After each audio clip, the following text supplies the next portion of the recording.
When you're young, at least in my experience, you want to be like other people, the people you look up to. You want to sound like them. You want to be like them. The most important thing is to be yourself and to be unique. I have certain expressions and mantras I have. One of them before I go out on stage is nothing to prove, only to share. And something else for people to remember is you are enough. From the Foundation for Harmony presents Welcome to Harmony Talk, the weekly interview series featuring inspired conversations with dreamers and doers. Harmony Talk is made possible by AM Skyer Insurance, whose belief in the power of storytelling, education, and community leadership helps bring these podcasts to life. I'm your host, Lisa Champeau. My guest today is Emmy Award-winning and Tony and Grammy-nominated actress, singer, and television personality Liz Callaway. You may know her from her iconic animated roles as Odette in The Swan Princess and the singing voice of Anastasia in the beloved animated film of the same name. Now, on Broadway, Liz captivated audiences for 5 years as Grizabella in Cats, delivering one of musical theater's most unforgettable songs, and I bet you all know it, Memory. On August 21st, Liz will perform for our sister organization, Harmony in the Woods. If you're in the Hawley, Pennsylvania area and you have the opportunity to attend, I highly recommend getting tickets. Liz is a powerhouse vocalist with a warm, enchanting stage presence, and you'll hear exactly why during today's conversation, I hope. We'll also share a few musical clips throughout the interview. Please join me in welcoming Liz Callaway to Harmony Talk. Welcome, Liz. Good to have you here. Great to be here, Lisa. Thank you for that lovely introduction. Well, it probably could have gone on longer. You have so many credits to your name. You have said in other interviews that you're very pleased when people come up to you and say, I grew up with Anastasia and Odette. In other words, they grew up listening to you. What influences formed you as a child? How'd you get from Chicago, the Chicago area where you grew up, to the Great White Way? Wow. Well, first to answer your question about my influences growing up, let me just preface this by saying that when I was young and I was a kid, I was incredibly shy. And so I wouldn't sing in front of people. So I was a closet singer. And when my family would leave the house, then I would sing. I'd have my favorite albums. Some of my biggest influences were the Company album, Pamela Myers. That was my first Broadway show I ever saw, with a score by Stephen Sondheim. I loved Marilyn McCoo of The Fifth Dimension. Of course, Edie Gourmet. I mean, I had like certain people I really loved listening to. And I grew up in Chicago for the first 8 years of my life. And then my dad, who was a journalist, John Callaway, um, he was a reporter back then, and he was transferred to New York to be vice president of CBS Radio. So I spent 5 years of my childhood in New York, and then moved back to Chicago. And I actually started I lived in Winnetka, a suburb outside Chicago. And I was back there, I was around 7th grade, and my parents got divorced, which was a very difficult time for me. But that is sort of when I discovered in high school musical theater. I loved being in a cast. I had friends for the first time. This was actually my sophomore year of high school. So I was 14 years old. And I went, oh, if I can get over my shyness, then I can have friends like this and have a community feeling, which is what I've always loved about theater. So after that point, then I was like, this is what I want to do with my life. And I ended up moving to New York when I was 18 with my sister Ann Hampton Callaway, who's an incredible singer and composer. And yeah, the rest is history. A year after being in New York, I landed my first Broadway show, which is Stephen Sondheim's Merrily We Roll Along, about 10 years after seeing Company as a child. So sometimes I look back and I go, wow, I might not be doing what I'm doing now for a living. If my parents hadn't gotten divorced, would I have made that connection of wanting to do theater? I don't know.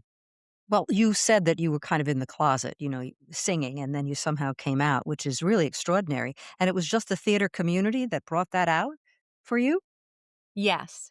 Yes. I mean, when I was little, I remember thinking I knew I could sing. I knew I had a voice. I've said this in many interviews, but it's true. I think when I was maybe 8 years old or 9 years old, I remember thinking to myself, if everything else fails in my life, I could fall back on a singing career, which is So you which might is have thought of you might have thought of some other things as well then, huh? Oh, yes, I was interested. I loved art. I loved sports. I thought being I still love sports. Being a sports journalist or uh, animal behavior ethologist, I think, or I don't know. I had all these ideas of things, but deep down, I think I knew I had a gift for singing. And Well, I wasn't your mother also a vocal coach? Yes, she was a singer and a voice teacher, and so I grew up hearing her give voice lessons.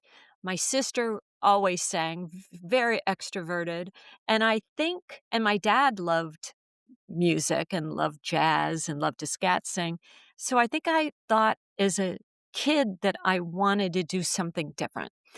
I didn't wanna be like them, and it's interesting as we're talking today, I've been doing a lot of thinking about my childhood and how much when I was little, the things I loved to do as a child, and some of that was like art.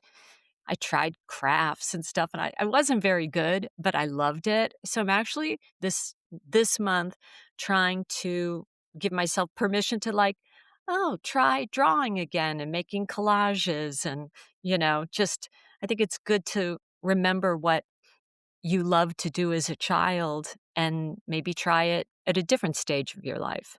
Sure, Highly you can also recommend it. sing while you're doing it, I That's suppose. right. That's right. And you did mention your sister, Anne Hampton, Callaway, who is a composer and a singer. In fact, I think she composed the theme song for The Nanny Yes, she with did. Fran Drescher, so she Yes, and herself I has her sang on own that. career. Right. I sang on the Nanny, theme with Anne, and, we perform together often. We have several sister shows we do together, and she's my best friend, and, she lives in Tucson now, I live in New York, so we don't see each other quite as much, but we text it every day, and she's amazing. That's wonderful. You did mention Merrily We Roll Along as your first role, and I understand it wasn't really a long-lived musical, but you did form a lifelong friendship with Stephen Sondheim, and you recorded a tribute album, I believe, to his songs. What was he Yes. like? He was well, to me, he was very intimidating. I can't say we were pals. I admired him and respected him so much. He was a genius. He changed my life in so many ways, not just professionally, but personally. But I always felt kind of shy around him. Whereas I just released a tribute album to Stephen Schwartz, who wrote Wicked and Godspell. And I have a very different relationship with Stephen. We play tennis together. I've known him for years. But with Sondheim, I, he wasn't someone that I had like a deep friendship with. But he meant a lot to me. I had incredible working experiences with him. I know he was a big fan of mine, which meant the world to me. And I feel very, fortunate to, get to sing his music. A lot of his I did a lot of his shows and concerts when I was very young, but he also wrote amazing songs for older women. And so it's like the gift that keeps on giving. This stage of my life, there's so many songs that I can sing this now. I can understand this song now. And when I'm doing the concert at Harmony in the Woods, of course I will do some Sondheim, I'll do some Stephen Schwartz. You mentioned Cats in my bio. Of course I'll sing Memory and something from Anastasia for sure. Did you know, or do you know, Andrew Lloyd Webber, who, of course, composed Cats? Well, it's funny. I met him once believe it or not, and I don't have a relationship with him, but I hope to spend some time with him someday. I certainly love singing his music. Hmm. Let's listen for a second to you singing Memory from Cats. Memory, all alone in the moonlight. I can smile at the old days. I was beautiful then. I remember the time I knew what happiness was. Let the memory live again. It's a beautiful song, and you delivered it so marvelously well. Do you have a favorite role on Broadway that you've played? Well, probably Lizzie in Baby. It was my first big role on Broadway. I was young. I got a Tony nomination for it. And, I played a pregnant college student. I went through 9 months of pregnancy on stage, which was not your typical musical, especially back in the 80s. But it was an incredible part. I had a wonderful song to close the first act with called The Story Goes On, which I guess if I have a signature song, it would be that. So that was very, very special. And then later on, I got to play Norma Desmond in Sunset Boulevard. I did the one person play Every Brilliant Thing, which I loved, which just, I think it's still having a revival on Broadway right now. It's a wonderful piece. And I love doing cats as well. Having done that for 5 years, um, that surprised me how much, because when I saw the show as just a member of the audience, I liked it. I thought the dancing was great. I loved Memory, but I don't know if I necessarily got it. But that was an example of a show that I love to do more than I love to watch, if that makes sense. That does make sense. It's interesting, though. Yeah. Yeah. Now, you mentioned baby and being pregnant. You, of course, have a son, do you not? Yes. What was it like raising a son while you were always on stage? Well, Nicholas, I didn't have a baby when I did Baby. Um, and I wasn't married yet. I actually met my husband, who saw Baby and then pursued me during the run of the show. So we started dating 2 weeks before Baby closed. But Nicholas was, actually born during rehearsals of Miss Saigon. And I started rehearsals 8 months pregnant, and I had a 2-week maternity leave. And That's it? then that was it after a C-section. So I had 1 God. week home. I actually had 1 week home, and then my first day back was our first tech rehearsal in the theater, which was crazy. So Nicholas really grew up backstage. I was lucky because Miss Saigon, I had 12 minutes of stage time. Cats, I had 12 minutes of stage time, and I was able to bring him to work with me. And so I didn't, I spent the first really 8 years of his life working 6 days a week. I felt like I had it all because my agent, arranged it so that I could bring him to work with me. And so I feel like I was incredibly lucky, incredibly tired. It was exhausting. And then so much of my career after theater, a lot of it, morphed into doing concerts and travel, but that was when he was older. So I feel very fortunate. As much as I love everything I've gotten to do in my career, being a mom and being a mom to Nicholas is like why I was put on this planet, I think. And to Mm. sing, but also to And to be his sing. mom. Yeah. Well, how did you get from Broadway to animation? Well, when I was doing I lived in Boston for 3 years and did a children's TV program called Ready to Go. This was this was in between Baby and other shows and Miss Saigon. I And, did I did see a clip of that. In fact, it Yeah, was with did your sister. I did. yeah, yeah, Yeah. yeah, yeah, and it was like a live daily program like Good Morning America for kids. It was an incredible challenge and a wonderful detour in my career for 3 years. I really loved it. And you won an Um, award for it, I yeah, believe, I won an yes? Emmy Award for that. Yeah. Um, and but my agent called I maybe it was right before I moved to Boston. My theater agent said they were looking for people for a new animated movie, Little Mermaid, and so I auditioned for it. It was kinda like the same as auditioning for a Broadway show, and then I got to the final 5 for that. Then I auditioned for Beauty and the Beast. I got to the final 3. I ended up singing in the chorus of that, and I'm gonna guest on Silly Girls. I auditioned for Aladdin, got to the final 2, didn't get it, but I sang in the chorus, and then I did the sequels. So many of them, the auditions, Swan Princess, those movies came from my theater agent. So it was just a regular audition process.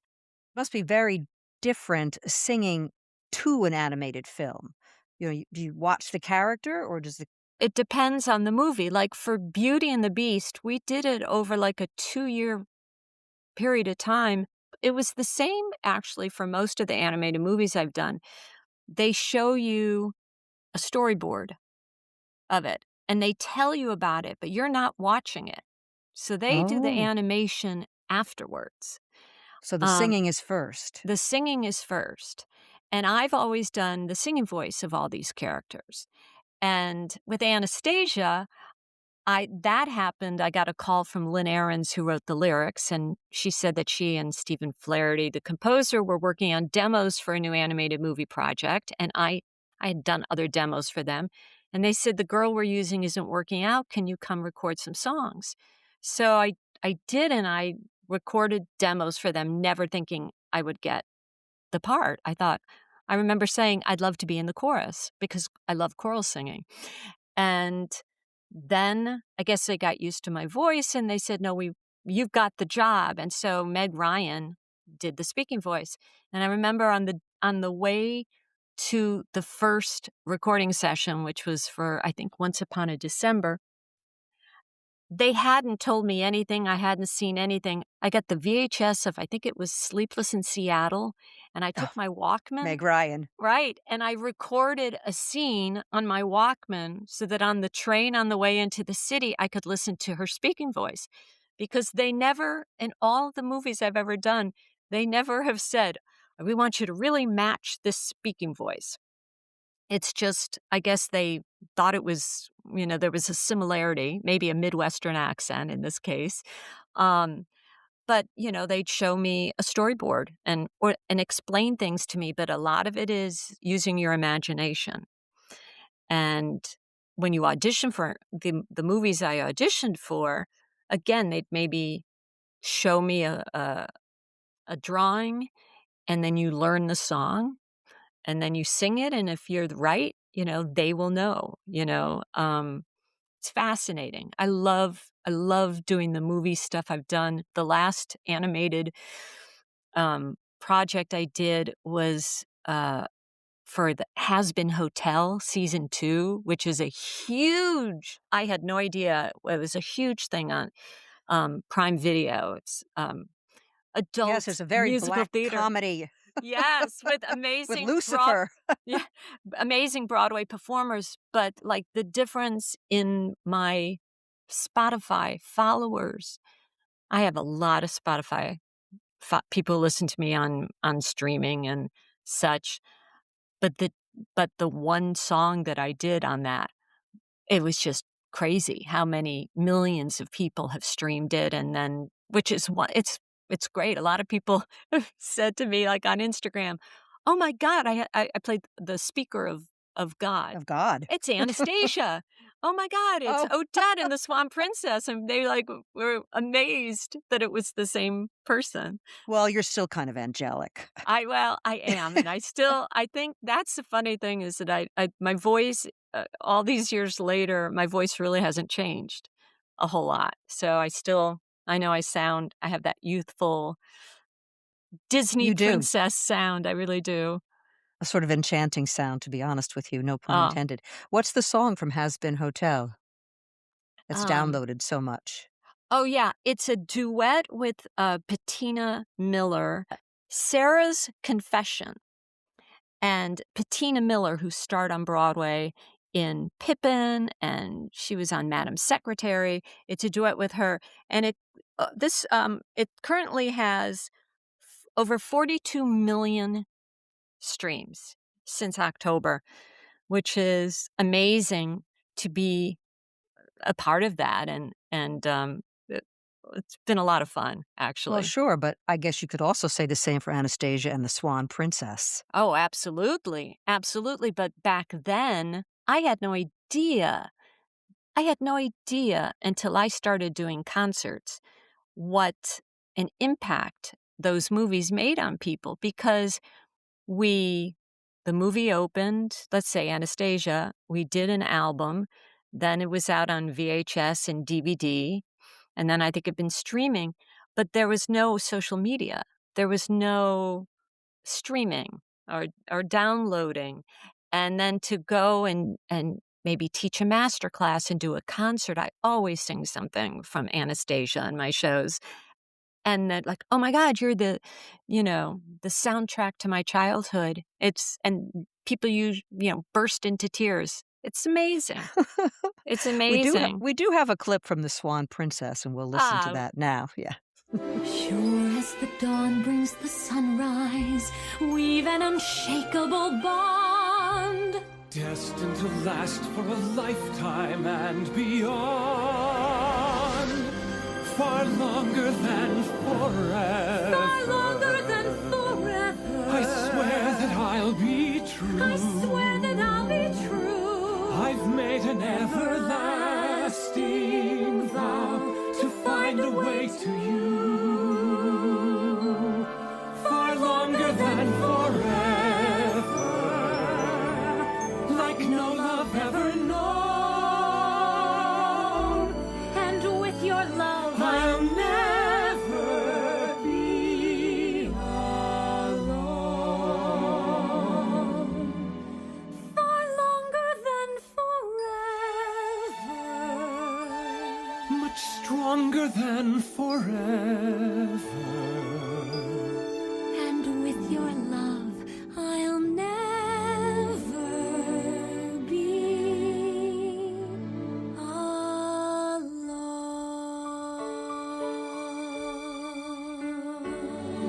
alone. Do you have a favorite animated character that oh, you played? Anastasia, Anya. Oh, okay. Yeah, Mhm. I loved everything about that experience. I love Lynn Ahrens and Stephen Flaherty.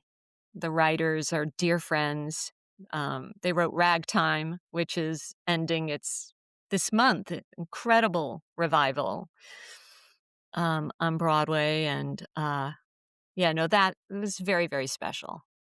Well, you mentioned some of the songs that you will sing at Harmony in the Woods. Will some of the animated film songs pop up there as well? Well, definitely a couple of songs from Anastasia, but I also have something that I created that's sort of my road to becoming a Disney princess. So it's sort of musicalized, but it's about all the different movies I've done and auditioning and not getting it, and about persevering. And it's something good for people to hear, especially young people, to know that you can get close to things and have a lot of disappointments, but to never give up, and because you never know what's going to happen. Well, one of the questions we ask all our guests, and I think you just answered it, but perhaps you can elaborate, is what kind of advice would you give somebody pursuing a career on Broadway or Well, even in animated films? I would say just for any kind of performer, when you're young, at least in my experience, you want to be like other people, the people you look up to. You want to sound like them. You want to be like them. The most important thing is to be yourself and to be unique. And um, it's I have certain expressions and mantras I have. One of them before I go out on stage is nothing to prove, only to share. And something else for people to remember is, you are enough, and so I really try to I think it's very important. You have to work really hard. I think you should be a citizen of the world. It's easy to just be obsessed with, singing and acting and dancing, but also be a good human being. And, You have you know, time for that? I I try. So what else I is try on to I have certain days that I can do that. That's My life is a big jug. It's a big juggle. I'm like an air traffic controller. It's like da da I da. believe it. Harmony of the Woods, Atlanta, London, album. I've self-produced my last 5 albums. That's been a huge change in my life. My son, after he graduated college, he really sort of inspired me um, to discover my entrepreneurial side, where so much in my career came to me. And now I realized, no, I need to create my own albums and create my own work. And it's a lot of work, but I really love that side of my career now. So the Stephen Schwartz album that I believe you're still working on, Yes, you're doing yourself. yeah, I self-produced that. That is out in the world. I just did shows of it in London, and I just put in my Grammy submissions. My Sondheim album, was the biggest surprise of that is it was nominated for a Grammy for Best Traditional Pop Vocal Album, which was such I I was so shocked. I thought maybe my liner notes had been nominated when my phone blew up with texts. And so something that I created and produced that was not why I did it. It was to pay tribute to Sondheim. But it's fun what the Grammy nomination taught me is I've always felt part of the theater community, but now I felt, oh no, I'm actually part of this worldwide music community too. So there are a lot of albums that I'd like to make. I just have to figure out how to finance them. Yeah, there's that too. There's that. So what is next for you besides Harmony in the Woods? Oh, I have quite a few concerts coming up in the fall, and in the spring. Um, Everything from I'm doing my first Comic Con. Speaking of animated movies, in over Labor Day weekend in Atlanta. I've never done that before. It's called Dragon Con. Oh, are you gonna sing? No, I'm going to meet people and sign autographs and do selfies, and a lot of people I know who do Disney movies and Has Been Hotel do them. I thought, well, I should try that. It might be fun way to also, it's always great to meet your fans and I want more and more people, younger people um, I want them to know my music. That's important to me. Um, and then I've got concerts in all over the place, St. Louis, Los Angeles. I'm doing something in Hong Kong next year. Some of it's Stephen Schwartz, some of it's Sondheim, some of it's kind of all over the place. But I have a Substack newsletter, which is sort of my hobby, which is something I hope to put out in the next couple of days. It's called Between Flights, and that's sort of a creative project of mine. I send it out monthly. I have songs, recipes, behind the scenes stuff. So that's an ongoing project too. Well, that sounds wonderful, but it does sound like you are very busy. So we're lucky to be getting you at Harmony in the Woods. Oh, I'm looking forward to it. I actually performed there. Was it 2 or 3 years ago? But we were rained out, so we did it indoors. So I'm fingers crossed we Fingers have a crossed that the weather beautiful will hold night. up. Yeah, because it's such a A beautiful sweet venue. venue. Yeah. Well, thank you so much for being with us and sharing your story. Again, for our audience, Liz will be singing at Harmony in the Woods August 21st. For more information about that, visit harmonyinthewoods.org. From Sondheim to Disney to the Woods, Liz Callaway in concert in Hawley, PA. Harmony Talk is produced by the Foundation for Harmony Presents, a nonprofit organization based in Hawley, Pennsylvania, dedicated to enriching lives through storytelling, the arts, and meaningful conversation. Support for Harmony Talk comes from A.M. Skyer, whose commitment to positive impact helps make this work possible. You can find more of our conversations on harmonytalkpodcast.com. I'm Lisa Champeau. Talk to you the next time.